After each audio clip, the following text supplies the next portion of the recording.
Hello, can you Hello. hear me? Yes, I can. Welcome to the show. I've just started.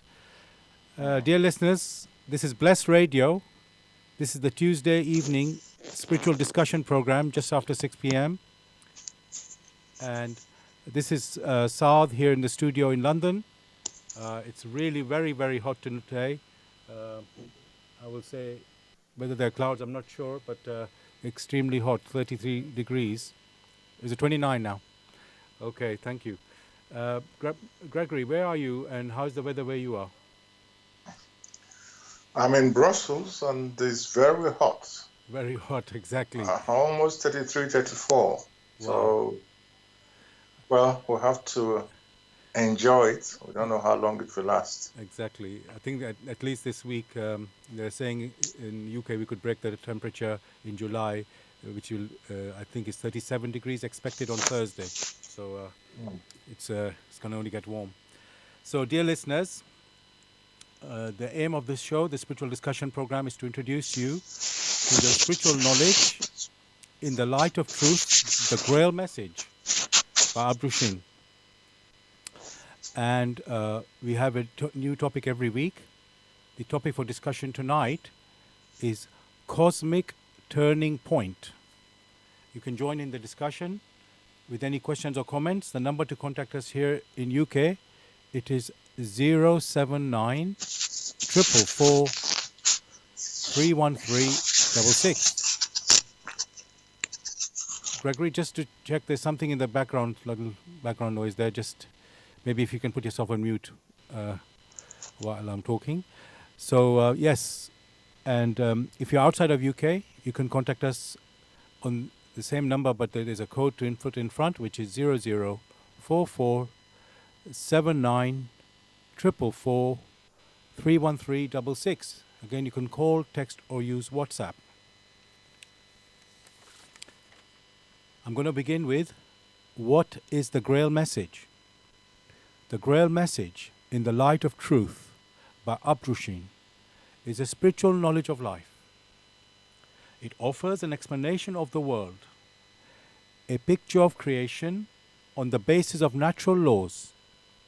Its lectures contain valuable basic elements as a help in life, for through the knowledge mediated, the reader is again brought closer to life and led back to God. The Grail message deals with important fundamental questions of life by explaining in a clear and logical way the automatic working of the laws of nature,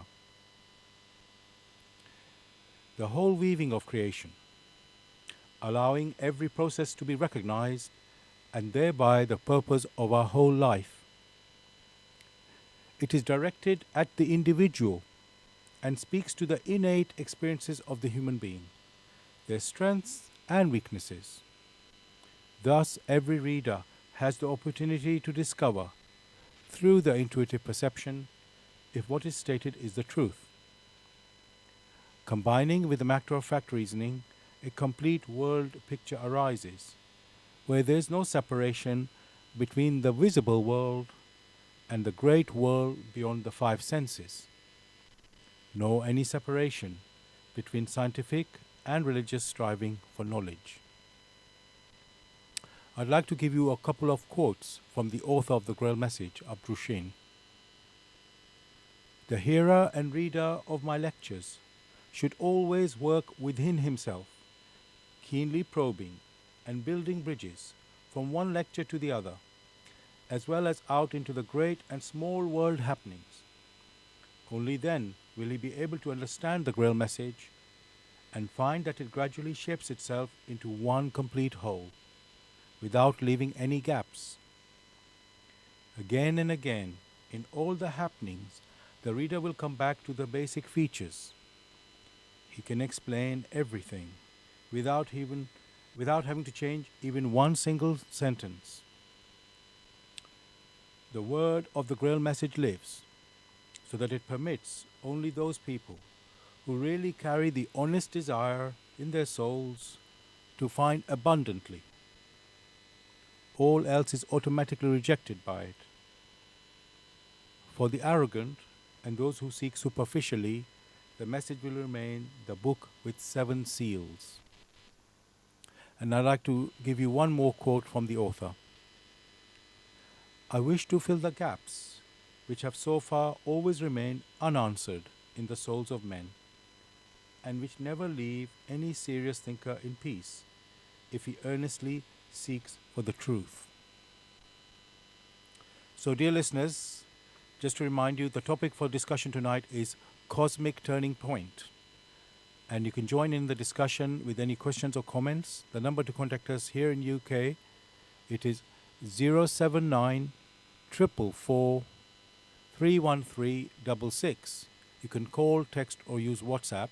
And if you're outside of UK, you can contact us on 0044 79 444 31366. Again, you can call, text, or use WhatsApp. Gregory, this topic tonight, cosmic turning point. Most of us probably never heard of such word, cosmic turning point. But when we, let's say, break it down, looking at each word, let's say, cosmic, think of the world or the universe. And then turning point, it looks like a new era or something, something big, basically, expecting to happen something, change from the past, let's say, definitely something different than what we are used to. So the simple question for the first question, what is a cosmic turning point? Again, thanks for that particular question, which I will repeat. What is the cosmic turning point? First, one should, instead of looking at the big word cosmic, one should try to understand the expression turning point. And to do that, one is likely to go by way of examples, of everyday examples. The nearest example one can think of, or one may consider, is that of day and night. Night turns into day for something new, and day turns into night. It's as if you have a cycle. Another one one might use is that of the sowing of seeds in a farm, where the seeds are sown, and we have that in the soil, they germinate, they grow strong, and after some time, they yield their fruits. And thereafter, once the fruits are harvested, it's as if they now have new seeds, which may be utilized some other time. So we have like turning points at the end before a change from one state to another state or to a higher state based on the improvement of what is already there.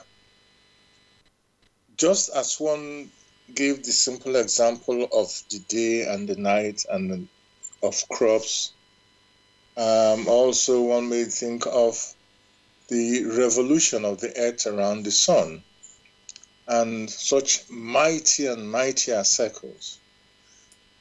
In the same sense, one may also consider intuitively the cycles in creation, or the cycles in the world of matter, in which the human spirit is sown into the world of matter, and it has to mature, and it goes from one stage to another stage until, hopefully, if it has followed the right path, it matures completely.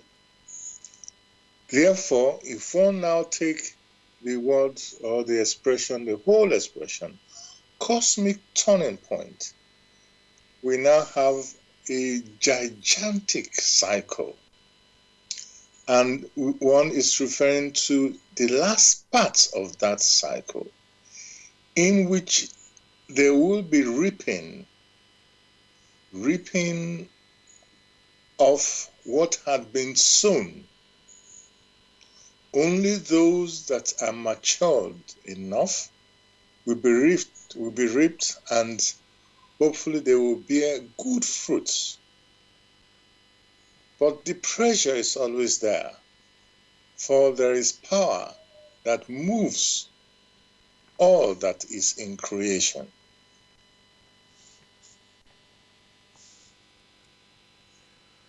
Thank you for that, Gregory. As you have painted that picture, it is we can look at it first in a small way, things that are happening near us and around us, and then, as you mentioned later, in a cosmic way, which is like a big cycle.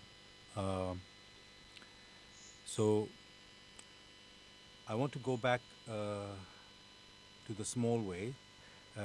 You gave the example for the, let's say, planting a seed like in a farm, or like forming into a plant and a tree and sort of like that, and then day and night. And because this is a spiritual discussion program, I always want to bring it back to the human being as well. And so you have mentioned about the, let's say, the maturing of the human being and so on, and and this cosmic turning point being like the last sort of a part of the cycle. So what I want to ask first is, what is what's why is there a cosmic turning point? Is it some, what is the point of that? The question now is, why is there a cosmic turning point? As like you have many processes in creation. Again, if we look at in a very simple form, say the birth of a child here on earth. By the birth of the child, let's look at a process that started when the man and the woman came together, and then fertilization, and then we have the continuous progress until we now have a birth here on earth, with the birth of a human being in flesh and blood. That we see every time. And we now have that human child grows slowly. It adjusts itself to the environment. It takes its first steps. It grows to be a youth, then an adult, and is able to participate in further activities. And then it grows old after a number of years. In that scenario, it grows strong. At the same time, it is, when the time comes, able to detach itself from the physical body through the process which is referred to as death. When one considers that cycle of the coming into being here on earth, and then the departure, at the time of departure, we now have that the personality which used the physical body has now reached a stage where the physical body is no longer able to hold that which uses it. For it started by bringing elements and substances together. And at departure, we now have the disintegration of the physical body, such that that which makes use of it, which is the spirit, is able to sever itself and moves on. That is the process in creation, and that is in accordance with the will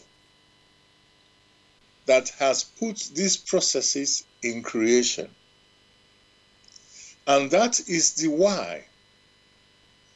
Just as we have this very simple cycle one just mentioned, so also in gross matter or in the world of matter, there is the beginning. And then there is the uniting of the simple elements or substances, which then blossoms and keeps growing and comes to a state where it becomes ripe, then it becomes overripe. And those that are being in this particular world of matter need to sever themselves in order to move forward. It is only hoped that in the severance of themselves, they have become matured enough to be able to exist as conscious or self-conscious spirit gems. Thank you, Gregory. What you have described there, it looks like a journey and of development and, like you said, birth and death. I mean, most of us seem to be sad when somebody dies, but you've said this is a natural process, and so, and everybody knows it is death is natural, but somehow we seem to be many people scared of death, and many, you know, because I guess they don't know, they have a fear of what happens after death, or maybe they think it's the end of their life. So, as you said, it's just a journey, and well, I make it just a journey. It is a journey, and just like a birth is the entry of the human being on the earth, and death is a departure. So that's a cycle, like you said, and on the earth you could call that a cycle on the earth, and so let's say, so what happens? Let's just continue from what we have said so far. When let's say we enter we die and we enter let's say the beyond, call it the beyond, and what happens to our journey from that point? Do we come? Some people are aware of reincarnation. Is that a cycle as well, that we come back? And what if it is so? What is the point of this reincarnation? Well, again, thanks for that particular question. Before talking about reincarnation, which again, the word itself says a re means gives you the strong impression of a cycle.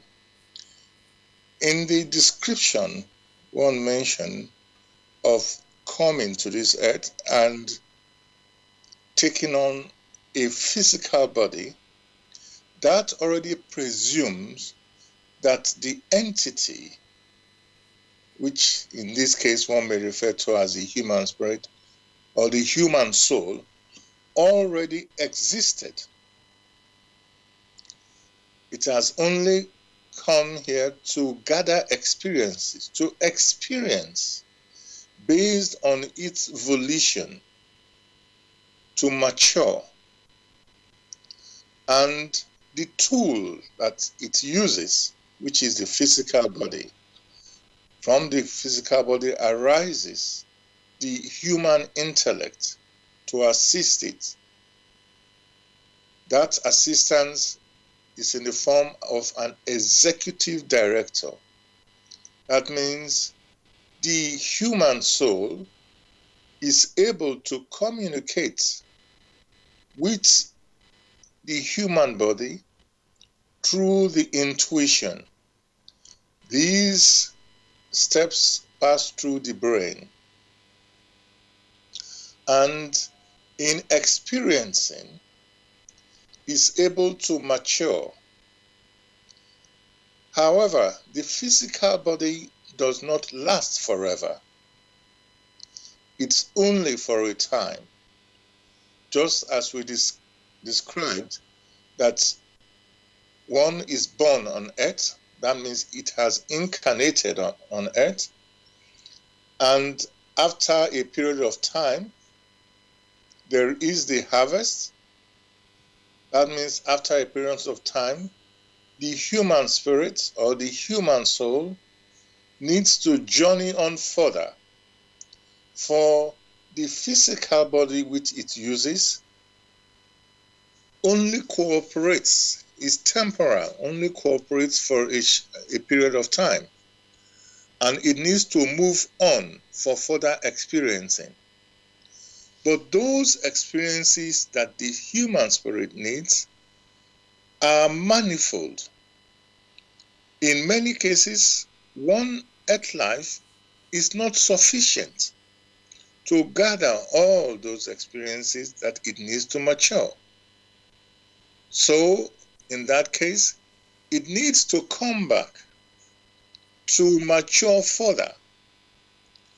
There are specific cases in which it has sown threads in its initial incarnation, and those threads can only be redeemed here on earth.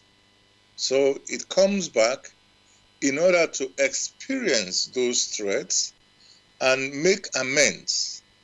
At the same time, it may sink further if it does not realize why it has come back to this earth. But deep memories are always there, where it is able to sense it has been around here on earth before.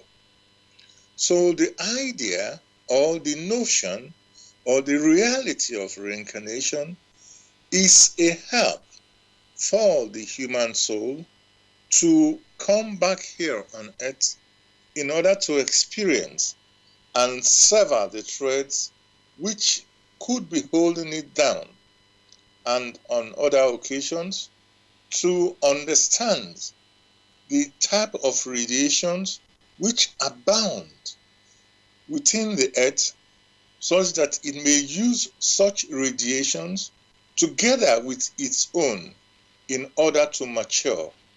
And if it has matured in the right sense, is able to move further away towards its origin, from whence it started as a spirit seed grain, in order to experience different paths in creation. And if it swings in accordance with the will of its creator, which will initially gave it existence, then is able to stride forward courageously and confidently towards its origin, the paradise of man, where it is above the temporal movements, the temporal cycles we mentioned initially in the world of matter, and is able to move home, where it's able to exist eternally and in joyful acceptance of the radiations which abound in paradise. Thank you for that, Gregory. You've given quite a comprehensive answer there, and I'm going to go into all sort of deeper into that. Dear listeners, this is Bless Radio. It's the Tuesday night spiritual discussion program. The aim of the show is to introduce you to the spiritual knowledge in the light of truth, the Grail Message by Abrushin. I'm Saad here in the studio in London, and I have my colleague Gregory answering the questions in Brussels. And if you're interested to know more about the Grail Message or want to get a copy of the Grail Message, you can go to this website, which is www.grailmessage.com. I'll spell that, www.grail, Grail, message, message.com. And if you want to join in the discussion tonight, the topic for discussion tonight is Cosmic Turning Point. The number to contact us here in the studio, it is 079 444 31366. You can call, text, or use WhatsApp. And if you're outside of UK, it is 0044 79 444 31366. Again, you can call, text, or use WhatsApp. Gregory, my last question was about reincarnation, and you went into a lot of things, and I just want to again break things down. Let's say, sort of cover different elements that you have talked about. So most of us don't have any memory of reincarnation. People think it's a theory or something conceptual. We have no memory of our previous life. So, and yet what you have told us makes logical sense. So my question in regards to that is, why don't we remember our previous life? If we have really lived that life, why can't we remember it? And if it's part of our development, you'd think you should know about it, isn't it? True. That is a very valid question. To find a solution to that particular question, one should examine the process through which that which is really alive, that is the human soul, how the human soul communicates with the human body. For the human body is only an instrument. So it is the soul, or that which is inside the soul, that is the human spirit, that is really alive, if it bestirs itself enough. On the one hand, on the earthly side, we have the human intellect, which is born from out of the human body. On the other side, we have the human soul. If the communication between the human soul and the human body, or the intellect, if it is seamless, then that particular personality has a sensing of spiritual events, and therefore is able, without being told much, to sense that it always has existed, and is able to make use of those experiences it has gathered in the past. A very simple example. Along the line, you find someone who, even as a child, is able to paint, becomes a painter, or becomes an artist with very little training. Or you find someone who is a musician. He didn't go to school, or she didn't go to school to learn these things. He only just picked it up after about a few months. Whereas, on the other hand, you have some other people who have to spend years in school in order to learn how to carry out a few things here and there, particularly in the sciences. The question will now be, how come one is able, without spending such a long amount of time in school, to compose music? Whereas, in other hands, you have those who are either in engineering, those things which are highly intellectual. That takes such a long time because first they have to attune themselves to that which is material. So one should start asking oneself this question. It only gives the very clear impression that in the world of the arts, the communication between the physical body and the soul seems to be, to a large extent, seamless.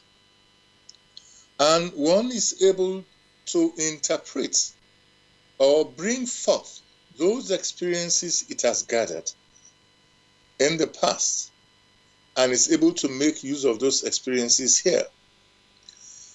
That is one. In some other cultures, there had been a very strong sensing, which sensing is in such a way that the names they give to their children already depicts this, that that particular soul had come back.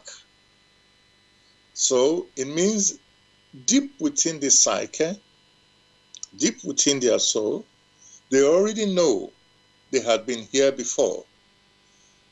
And as usual, only what is used vigorously and courageously, only that is what one may hold as real knowledge within the laws of creation. So that which you do not use vigorously or joyously before long fades away. And that is why you have the knowledge of the so-called reincarnation seems to be minimal, depending on the notions which many have formed. Although they have proof of this almost in every sector, yet these proofs are not taken seriously.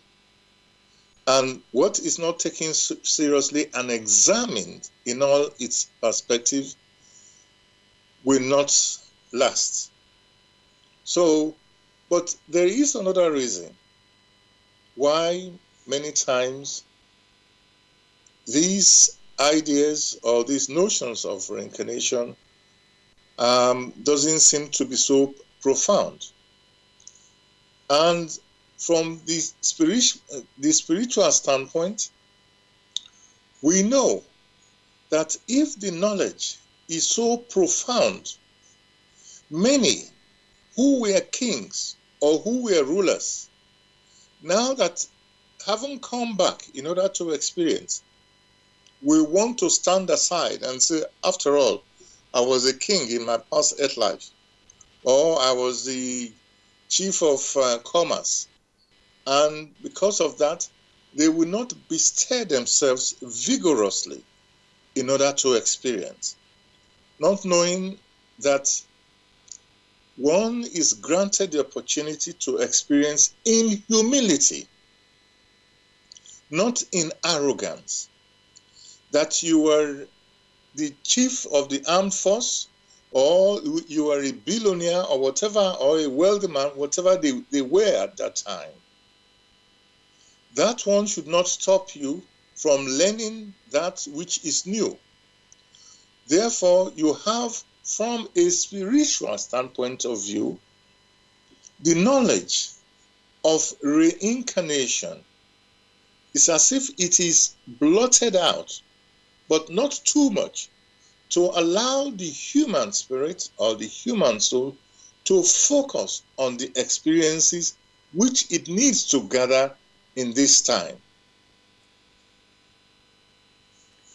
Thank you for that, Gregory. I won't go too much into this further now. I think what you're pointing out is that we are a spiritual being and living on this earth in the body, and the body has some limiting effects. And you use the word intellect there and intuition. and obviously they work in different ways. The, the intuition, we have said in the past, is the voice of the spirit, and the intellect is a tool that we apply on the earth to work on the earth.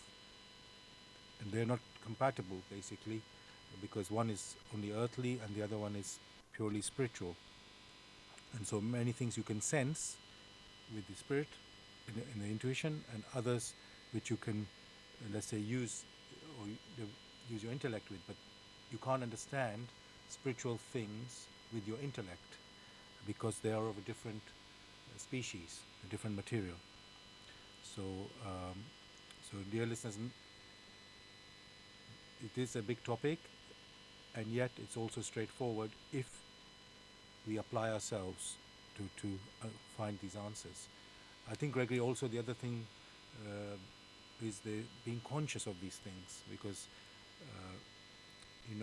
we live through life, day-to-day life, almost like taking things for granted and almost autopilot, and then something happens to us, maybe some disaster and something, then we wake up and say, oh, how did this happen to me? And most times, oh, something else happens to someone close to us, or something in the news happens, and we wonder what's going on here, and then maybe we have a momentary reflection. What could be the explanation of what is going on? And these things are mostly hidden from us. So, for example, that reincarnation we've talked just now is mostly it's hidden from us, and yet there's moments when maybe there's a hint about it. So we urge everybody to take notice of these hints, because there's something like a prompting to wake you up, to become conscious of yourself, not only the conscious of life, but conscious of yourself, who you are, what is my purpose. So, I've got a question from a... May I Yes, add something? Yes, Because of you course. made a statement that it is hidden from us. It is not hidden from anyone. The only thing is that we have become incapable of sensing, in spite of the manifold experiences which come our way, which experiences will be that of real joy or of terrible sorrows. All these are always knocking at the door of the human soul to become active, to open up. Whenever the human soul or the human spirit makes use of these hints of joy and of sorrow, then it opens up to that which streams throughout creation and is able to renew itself. But if it remains insensitive and only focuses on that which is earthly, as if it is the highest, then the flow of power that streams from out of creation is unable to make use of it in a beneficial way. It wasn't that it is hidden from him or her. It was, or it is, that he himself has made a decision which makes it incapable of sensing all that rushes towards it. Thank you for clarifying that, Gregory. I've got a question from a listener. They're saying, dear speaker, thank you for taking on this topic at this point in time. Can I ask, at what point has the cosmos turned in terms of early time? Now, I'm not quite sure what exactly they're saying here, but I will I'll just say it again. Can I ask, at what point has the cosmos turned in terms of early time? When you say at what point has the cosmos turned? Yes. Well, the question is asking for a specific point or a specific turning point. Is that correct? I think so. I think he's talking about uh, because he's asked another question actually. What time are we now on Earth in relation to a rebirth of this universe? So, in a way, I can put it a different way. Have we had cosmic turning points in the past, and what were they? If that is so, what were these turning points? So maybe we can talk it like that. Have we had cosmic turning points in the past, and what, if so, what happened then? There had been turning points in the past. Like the examples I gave, in the case of the human being coming to the earth, one mentioned that there is the time of conception and the time of birth. That time of birth on the earth is a turning point. One would not call it a cosmic turning point, but it's a turning point. And then you have the period of maturing, when as a child it grows, it gets to adolescent, where it is able to take full responsibilities and is able to face the activities in life in general. That is another turning point for the human spirit. And then it gets towards old age, where it starts severing itself. These are other turning points. And then it comes to the point when it needs to leave the physical body. That again is another turning point. One may call it a mini cosmic turning point. That one is local. The turning point we are now referring to is the gigantic turning point with reference to the coming into being of the world of matter. Which world of matter was put together? There was the union of different substances, and these substances then blossomed, formed gigantic molecules and all sorts. And finally, you now have it grows, it blossoms, and then it comes to a point where it needs to go back, to fall back into its primeval substances. Because we are dealing with this gigantic cycle, that is the turning point which we are referring to in the world of matter. So, if one examines creation properly, in accordance as seen from the work in the light of truth, the grail message, one now knows that we have the physical universe which belongs to the world of matter. And above the world of matter, we have the animistic world. Above the animistic world, we now have the spiritual world. The human spirit, or let's not even call it the human spirit, spirit seed grains set out from the spiritual realm in order to experience, because the movement in the spiritual realm was too fast for it. So it needed to come down to this lower realm to experience. And it's set out as a spirit seed grain. It's supposed to come to this area, experience, and then goes back. First, in its journey, as a conscious spirit germ, and then as a self-conscious of the abilities which have been implanted into it, letting them come to fruition. So setting out from the spiritual realm and going back consciously or as self-consciously, one may now consider that as a massive cycle. Therein, one may refer to as a cosmic cycle. And in getting here on the earth and turning back, there is a turning point. Then, therein lies the discussion of cosmic turning point. All that we discuss here are only snippets, which can be better understood when one examines the work in the light of truth.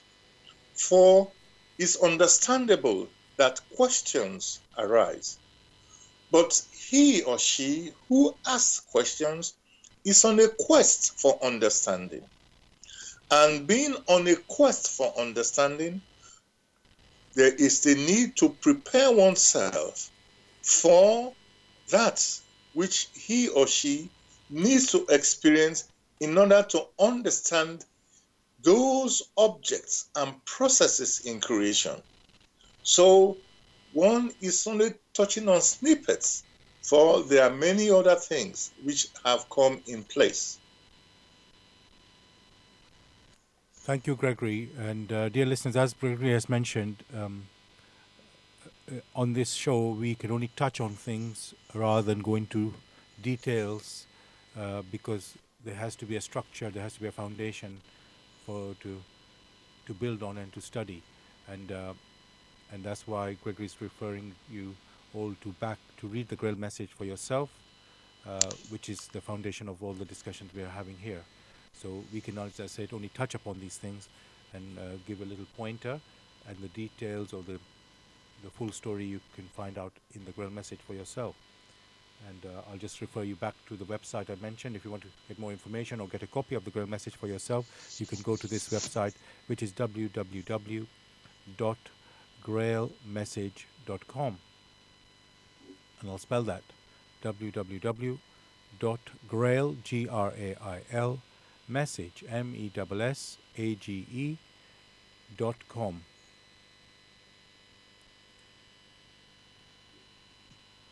Now, and Gregory, as you have mentioned about the cosmic turning point, the one, let's say, maybe you can say the cosmic turning point that you're referring to, that is, let's say, about to happen or is going to happen, is what is the purpose of that? And yes, and are there any signs we should expect to see? Thanks again for that question. Although,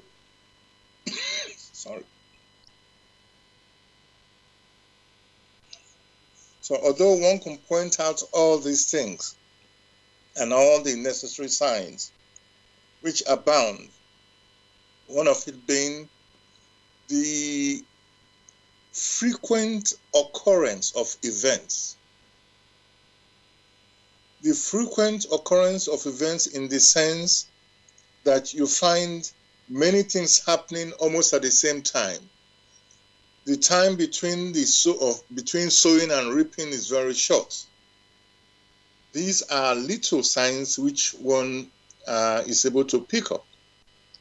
But a turning point, one has to understand what that means.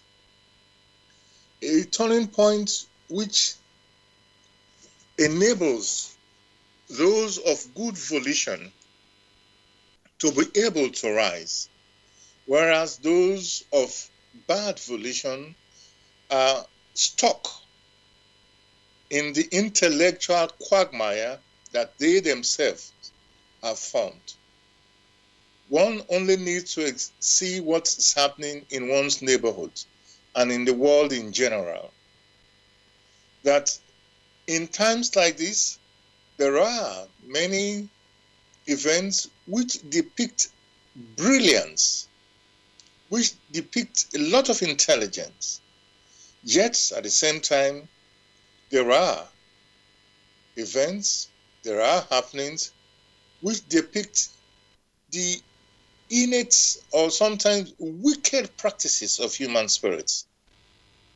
These are the signs which we find at turning points, because it seems as if there is a pressure which boils, which makes everything to come to the fore, such that many will have to decide where they wish to be, whether they need to go. So if one observes very carefully the quickening of events, that is one of the other signs one finds at turning points. Just as a turning point at the birth of a child, there are signs which tells you the birth of the child is near. In a similar sense, or in the normal sense, when the time for departure of the human soul is near, there are signs which tells that the departure is near. But this is only possible for those who rely on their intuition. For these signs transcends the capabilities or the scope of the intellect. For those who rely on their intuition, it becomes normal. They can already sense it, and therefore they prepare themselves. For those who hold on to the intellect, they will pass by these signs, even if it says much to them. So the key here is open up your personal intuition and use your intuition together with the intellect to examine, to find out whether these signs are of the cosmic turning point or not.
For any true prophecy, there is the need to examine the prophecy thoroughly with one's intuition. For the occurrence of these events as seen by the intellect is very different from the occurrence as seen by one's intuition or as seen by the spirit.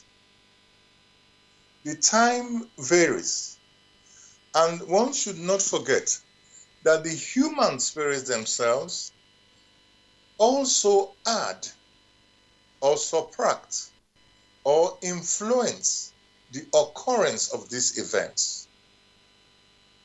But with one's intuition, one is able to span and understand aright what the prophecies say, and when the implementation, the nearness of this may be found. The problem has always been that even these prophecies are subjected to intellectual interpretation, and the intellectual concept of space and time is so limited, is so dense, and that which is supposed to take place later is assumed to take place yesterday or today. And when it doesn't happen, then you find many are disappointed. Of course, they should be disappointed because they did not sharpen their tool. They did not sharpen the tool of the spirit, which is used for perception, one's intuitive perception. That is that is what is needed to be able to understand these prophecies in the right manner. So when these are supposed to manifest on earth, is subject to many variations. Which variations is that of the contribution of, number one, the human spirit, the maturity of the human spirit, and number two, of the processes in nature, of also some other spiritual processes. Some of these prophecies are spiritual, some are that of the animistic, and finally, some are that of the earth. When these things are mixed up without proper understanding, then we have so much confusion and cannot interpret it aright. So the first step for a correct understanding is that of this, of the intuitive perception. Let each personality open up, purify their intuition, and then they will understand these prophecies in the right manner. One of the great helps which is granted to man in understanding aright these prophecies is this work which we discuss in the light of truth, the grail message.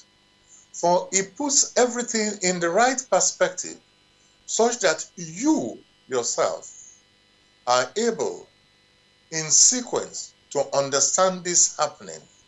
When these things are supposed to happen in the spirit, in spiritual terms, in animistic terms, and then in the world of gross matter, and even right here on earth, one only has to be first objective and has to be on the alert. For when you have a multiplicity and an acceleration of events, that already gives you a strong idea of a turning point, that things are precipitating. That should already awaken the human spirit to be awake in such a way that is able to perceive that which is happening through its intuition. Then many a question will not arise because it already knows through its intuition that which is to arise. Else, the human spirit, if asleep, will not know when things will happen, but will rely on the intellect in a one-sided manner.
Thanks for that particular question.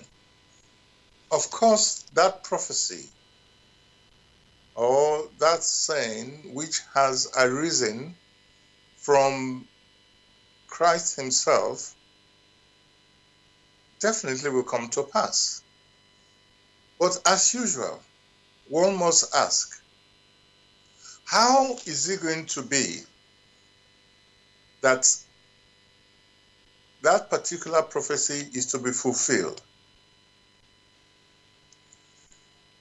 One should examine the events of the earth. One should also come to terms with the evil of this earth. Which evil? How did it come? The wickedness and the evil which abound on earth did not come through stones, did not come through vegetations, did not come through the animals, but it came through man. Man is the mediator of that which has been evil.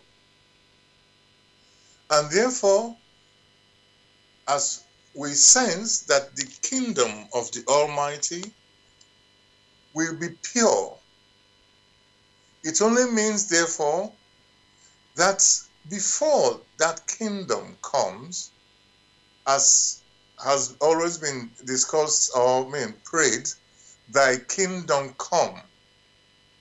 That only means that there must be purification. The purifications not of the stones, not of vegetation, not of the animals or the animistic, but of man. Therefore, man that has been the mediator of bad things through its obstinate intellect must be purified, which only means that the man of today must adjust its path or its weaving to harmonize vigorously with the weavings of nature or with the laws of nature, such that there is balance. So whatever a soul has sown, which is of upbuilding, it will reap in abundance. And whatever a soul has sown, which is not of upbuilding, will press it down. It will also reap. And if it's unable to bear the pressure, will lose its humanity. In such a way, that which is impure will be eliminated through man itself, because they have their free will. So there is the process of purification before that kingdom which is to come will come. Who is to belong to that kingdom is left to those who are of good volition and who strive vigorously to understand the language of creation aright. So it becomes very clear that it is true that these prophecies will be fulfilled, but in the process of being fulfilled, as a prerequisite, that which is the disturbing factor will eliminate itself, for it cannot continue to be the purveyor of evil here on earth and in other spheres of existence.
The laws of nature act as purifiers.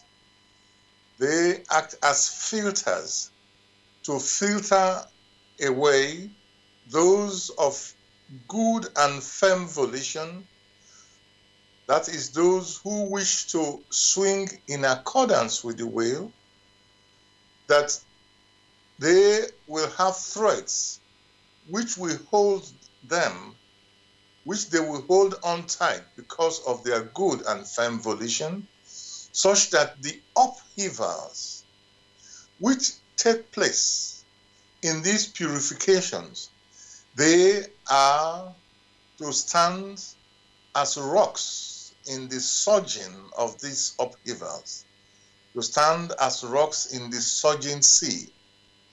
Whereas those of impure volition will be swept hither and thither. And because they do not have firm threads to hold onto, since they themselves did not spin those threads of good volition, they will be tossed here and there through intense suffering, which they may not be conscious of until they now leave the earth, only to find that in reality they have been dragged down to the depths where the disintegration of the experiences which they have acquired all this while, because these experiences or that maturity is not in accordance with the will, they themselves will now have to undergo a disintegration back into the spirit seed grains that where they started. That is the process in a very minute scale. Again, these are mighty happenings. One can only enjoin many people to examine the work themselves, for it's of such importance that mere discussion does not suffice, but an experiencing through the work will be helpful. So the majority that have decided to go under, their will be fulfilled, for they have provided the threads to go under through their volition. Whereas the minority, which have had to struggle, and in that struggle, and have their trust in the perfection of the will and of the love of the Almighty, through that they are able in their intuition to perceive the help which had been thrown out, which help is available for those who seek courageously. They are able to hold on to it, and that is what is going to be their staff and their shield in the time of greatest upheaval.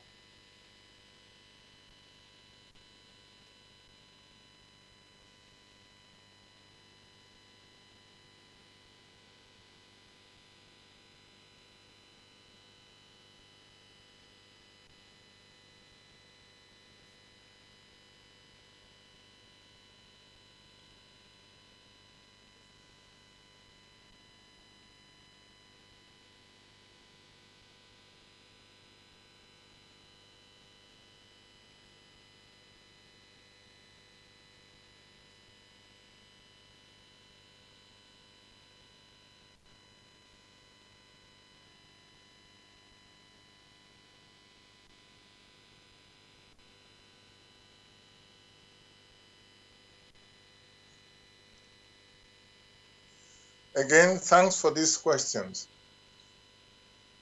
The whole of the universe came into existence through the will and the love of the Almighty. Therefore, the whole of the universe belongs to the Almighty. So even the earth itself is only lent to the human spirit for maturity. Therefore, the interpretation of that prophecy must be taken from a spiritual standpoint. In our discussion, we already mentioned the cycle of coming into being, all right, even here on earth, of blossoming, of maturity, and then the body falls away and the human spirit matures, all right, as it goes, if it swings in accordance with the will. If it keeps maturing, that means those innate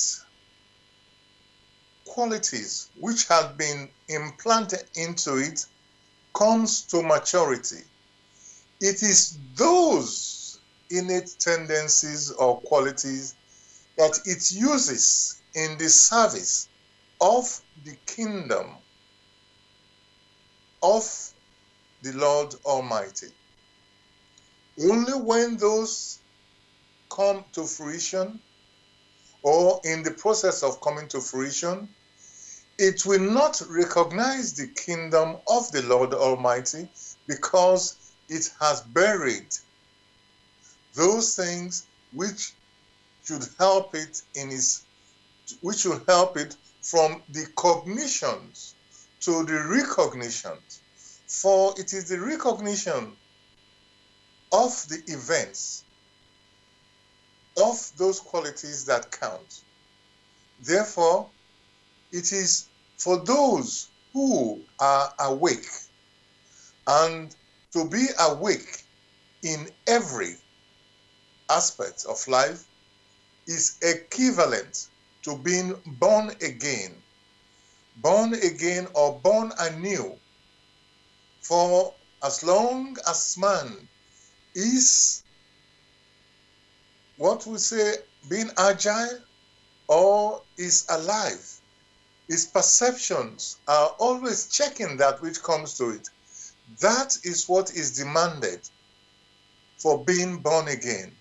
Therefore, in that scenario, is able to recognize that which is of help, which is required for the new kingdom, which is to come.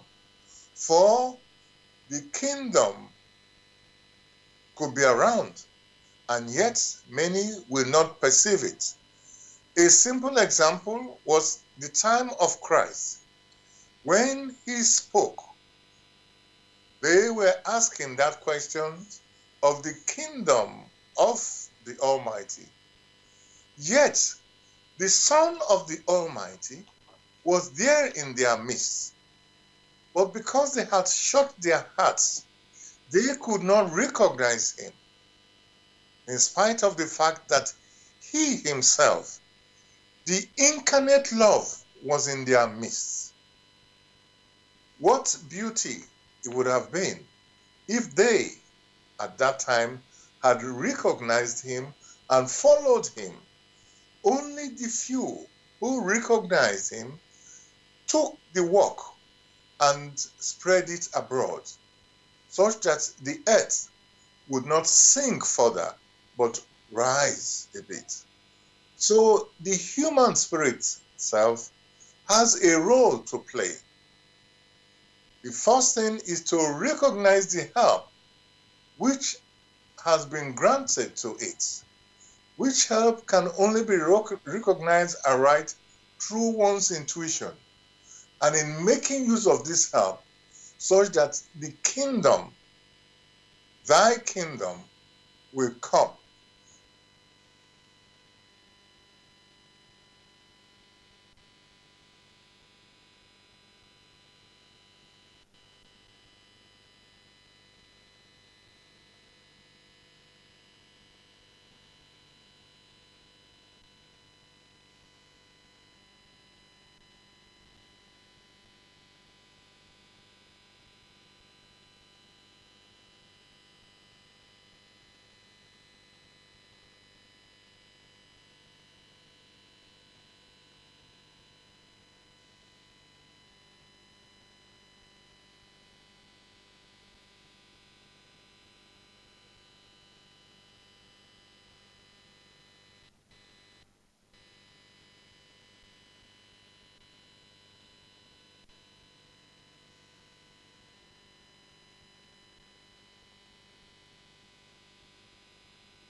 again, thank you for that excellent observation.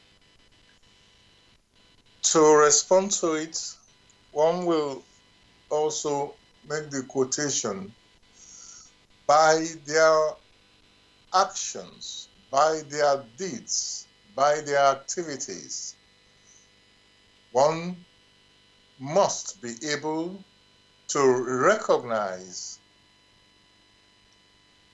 That recognition is not that of the intellect per se, but that of the spirit. For whatever is right in accordance with the laws of creation, that drags the spirit upwards or attracts the spirit upwards. A process which one may refer to as the attraction of homogeneity. It therefore means that whatever teaching we plunge ourselves into, we must examine it in its depths to find out if it elevates us or it only satisfies our vanity. For in the examination, if one uses the intellect to absorb it and not allow it to stream backwards to the spirit through the back brain, then our examination is bounded and limited. That which we are referring to is that of the spirit, for it is the spirit that lives that is alive, not the intellect which is born of the dust. And therefore, you might find the true teaching will have those things which help to elevate the human spirit. But one should not remain on the same spot and say, I have had my experiences. There is the need for continuous examination. The problem has always been that you hold one teaching to one's heart and exclude many other things which one is unable to explain. Because one then is examining with the intellect, it becomes so complex. Because it becomes unintelligible. Whereas with the examination, which is born of the spirit, one is able to sever one thread and another thread and another thread until you come to a point where you become clarified.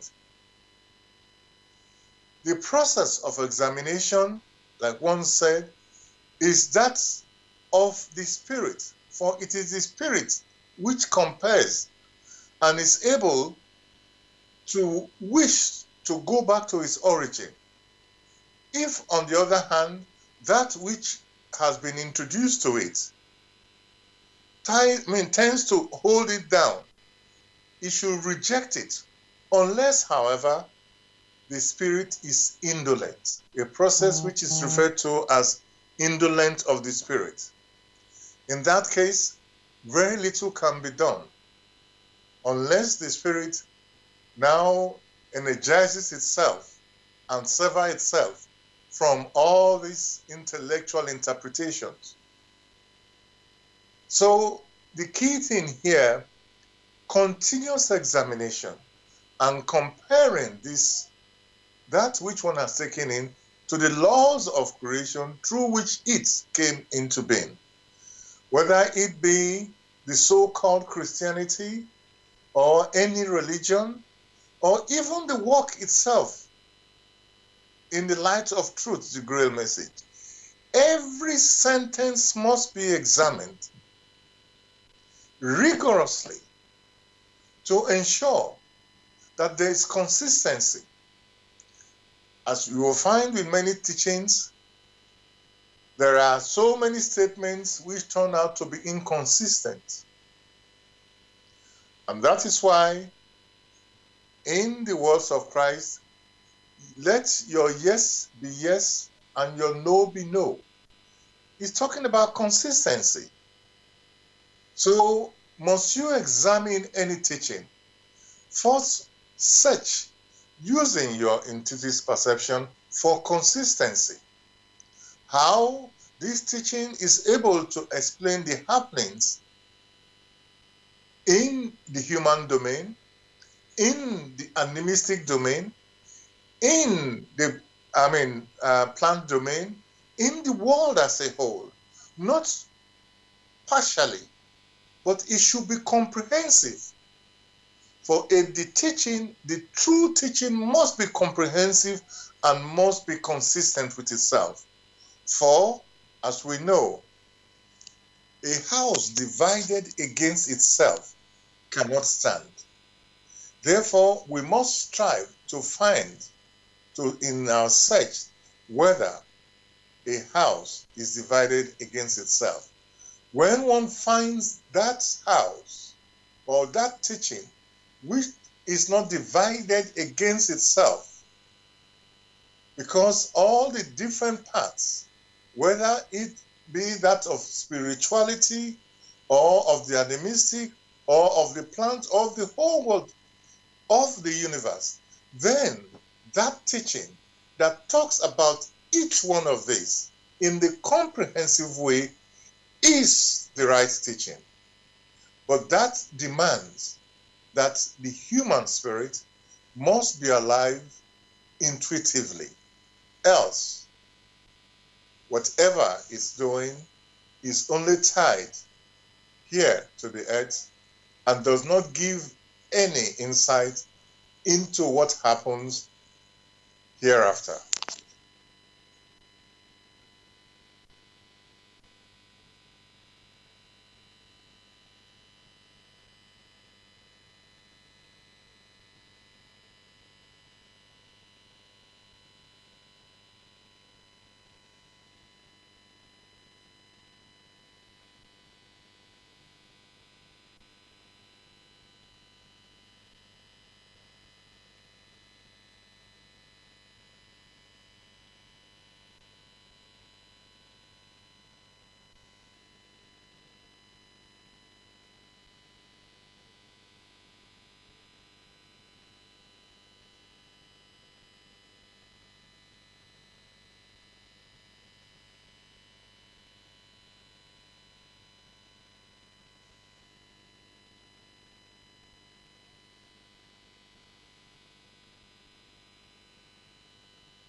The key thing which already had been mentioned is that by their works many reveal their standing, how they stand.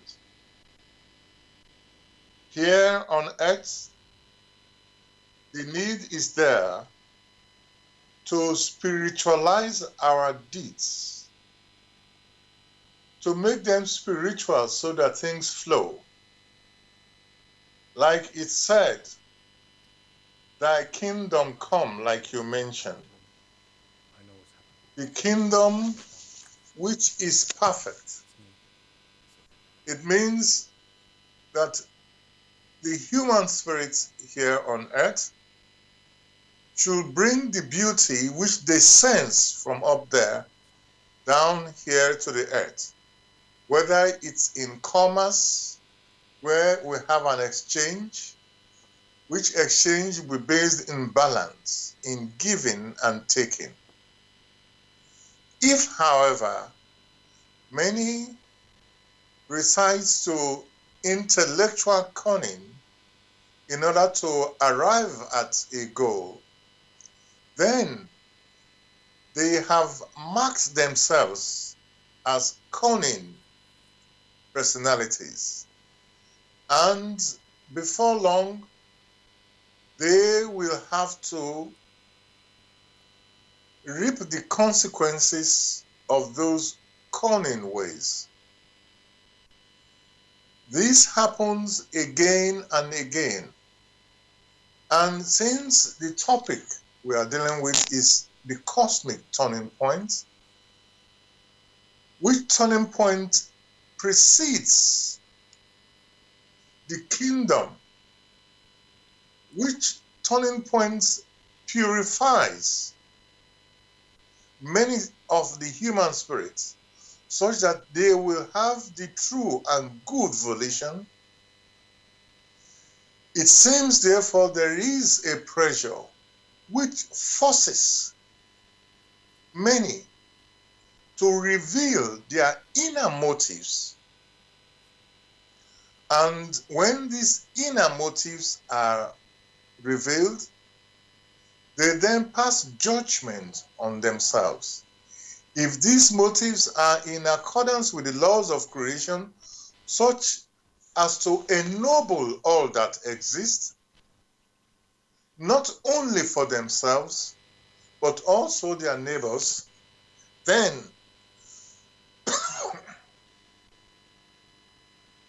one will say it is right. If, on the other hand, those inner motives are filled with cunning, which drags the human spirit down, they, as the so-called leaders, will be at the head in going down. And before long, if they are unable to sever themselves from such wrong volitions, will have to undergo disintegration. So it is a very serious thing when you find human spirit clamoring to be at the forefront. Their activities should be such that it helps to ennoble what already exists, not to divide and cause confusion. So, by their works, each personality will reveal that which they carry within them. That which they carry, which is to ennoble themselves and enable them to go upwards towards paradise or downwards towards destruction. Thank you, Gregory. Dear listeners, I had put myself on mute and didn't put myself back on. And one of the listeners contacted me to let me know, and I apologize for that. And it might have been for quite a while that I was on mute without realizing that. So thank you, listener, for letting me know. And hopefully it's only on... I know Gregory could hear me, but that's not the point. Everybody should hear me. So apologies for that. and hopefully on the recording of the show, if you want to listen to the recording of this show, you should be able to hear me, everything, and that you can go to YouTube and then search for Bless Radio 1, and then type in after that Grail message, the Grail message, and then the topic of the show tonight is Cosmic Turning Point. And all our other shows are also recorded, and you can just type again Bless Radio 1, then the Grail message, and whatever the topic is. You can probably discover the topics just by typing the Grail message. You'll discover all the other topics we've done before, so you can listen to the old shows if you want to. Gregory, there's another thing you could say it's a bit earthly, but I want to, because again it's in the news, so I just thought I'd bring it up. On Sunday was the 50th anniversary of the man's first landing on the moon, and there's been a lot of let's say discussion about it and reminiscing, let's say, of that event on the TV and the media. So, and it was basically it is being considered as a great human achievement, in terms of man landing somebody on the moon, with the technology, which has never been done obviously before, and it thought of like a big advance for humanity. So my question on that is, Gregory, would you say that is really a success that should be celebrated, that this is something, or is something, let's say, just our fancy wishes, just to, yes, it's good to discover things and apply them, obviously, and, when they went to the moon, they were doing scientific research as well, bringing things down from there and so on. But is that of any benefit, let's say, in a spiritual direction, or is just like man's, well, I don't know if the word selfish wishes, maybe I can use that word there. Is it just some selfish desire there going on, rather than actually true progress for man? Well, that which is of spirit is not at the same time that which is of the earthly, of the intellect. On an intellectual level, it was a big step in the so-called technology, for they were able to harness in understanding the laws so-called of physics and of trajectory motion.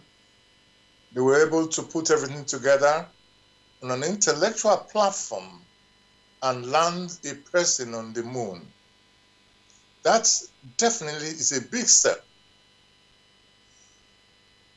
On a spiritual level, it is different. There should be a corresponding spiritual maturity. Of what benefit is it to the spirit that man has landed on the moon? That which is of benefit to the spirit will enable the spirit, when the time comes, to sever itself consciously and head towards home. Which home is the spiritual realm in the paradise of man. The question each personality should ask itself: does the landing of man on the moon help in the spiritual advancement of the inner man, so as to go back home to paradise as a self-conscious spirit? That question is left to each individual, for it is not my place to say it is of a big help or not. Let each one, in accordance to its own maturity, judge for itself. Thank you, Gregory, for your answer. I'm just thinking, is there anything, Gregory, you might want to share with the listeners about the Cosmic Turning Point, something you might want to read at all? There are many things one may wish to share, but it will be snippets, and the snippets in the discussions for me do not suffice. So with both hands, one can only point to that work which, in my own sensing, gives so much. In fact, it gives everything that the human spirit needs to go back home as a self-conscious human spirit, and therefore is permitted eternal life. And that is the work from which we have taken our discussions, which we discuss only very superficially. Therefore, I can only enjoin everyone of good volition to make the effort to examine it. And in the process of examination, they should never take our discussion for it, but should examine for themselves and come to their own conclusion. For even if one says that work is the work, it is meaningless. For I can only speak of my own sensing. Your own sensing and advancement will come when, in making the effort zealously, examine the work and come to a conclusion. For man never walks alone.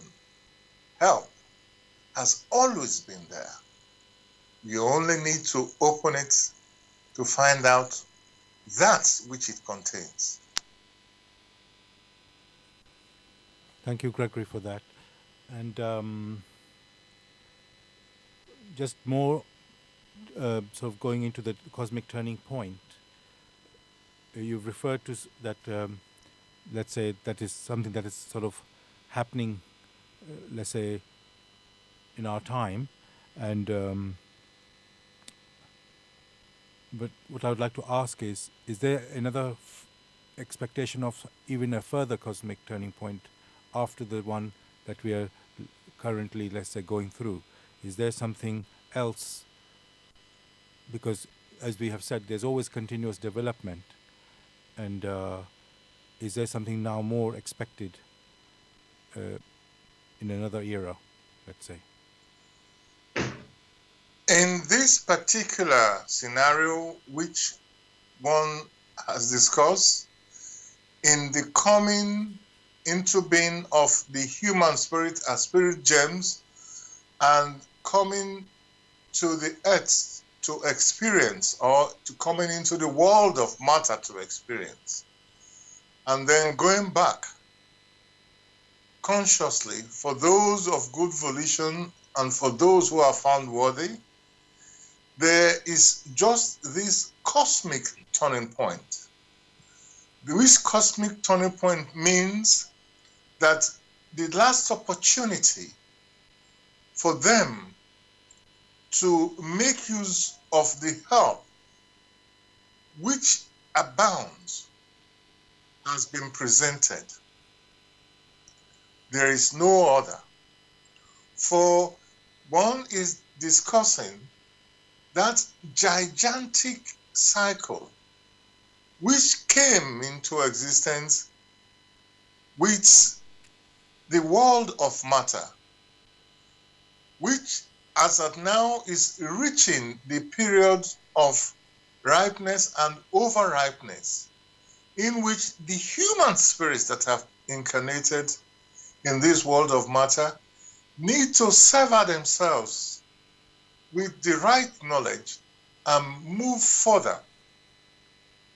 So that is the gigantic cosmic turning point, that they need to prepare themselves such that when they sever themselves, they themselves have the intrinsic knowledge, which is the knowledge of creation, in order to move forth towards home, moving ever towards home to the paradise of man where they can exist eternally. Whereas those who do not make use of this help are like those without oil in their lamp, and therefore will not be able to find their way. So there is one for each cycle when the human spirit come to experience. And for this one, that is the one we are discussing, let each one do the best they can to be counted, such their lives will be in the book of life. For they will now be numbered as those who found their way out of the world of matter. This is so important that one keeps stressing it again and again. Thank you, Gregory. I'm just going to read, we come towards the end of the show, so I thought I can just read the forward of the Grail message for the listeners, as we are all the time pointing our listeners to have the courage to pick up the Grail message and examine it for yourselves. So I'm going to give you a few words from the beginning of the Grail message here. It's for your guidance. The bandage falls, and belief becomes conviction. Liberation and redemption lie only in conviction. I am addressing earnest seekers only, for they must be able and willing to examine this matter objectively. Religious fanatics and irresponsible enthusiasts may hold aloof, for they are detrimental to the truth. As for the malevolent and prejudiced, I'll read that again. As for the malevolent and prejudiced, they shall find their sentence in the very words. The message will strike only those who still carry within them a spark of truth and the yearning to be true human beings. To all such it will become the shining light and staff. It will lead them unswervingly out of the chaos of the present day confusion. The following word does not bring a new religion, but is intended as the torch to help all serious listeners or readers find the right path, which leads them to the longed-for height. Only he who bestirs himself can advance spiritually. The fool who uses extraneous aids for this, in the form of ready-made opinions of others, only walks his path as if on crutches, while ignoring his own healthy limbs. But the moment he boldly uses all the abilities which lie dormant within him, awaiting his call to help in his ascent, he is employing the talent entrusted to him in accordance with his Creator's will, and will easily overcome all obstacles that seek to divert him. Therefore awake. Genuine faith lies only in conviction, and conviction comes solely through an inflexible weighing and examining. See that you're truly alive in the wonderful creation of your God. Abrushin. So, dear listeners, we come to the end of our show on Cosmic Turning Point. I hope you enjoyed the discussion. And I'm going to ask Gregory, is there anything you'd like to say to the listeners to say goodbye? Wishing them a beautiful week. Thank you for that. And thank you from me. This is Saad here in the studio in London. Please do join us again next week on Tuesday again, as usual, 6 p.m. to 8 p.m.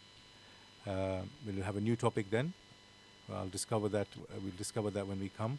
So please continue as we urge you to pick up the Grail message and examine it for yourself. You can go to this website, which is www.grailmessage.com. I'll spell it, www.grailmessage.com. www.grail, Grail, message, message.com. Thank you, everybody. I wish you all a great week. God bless.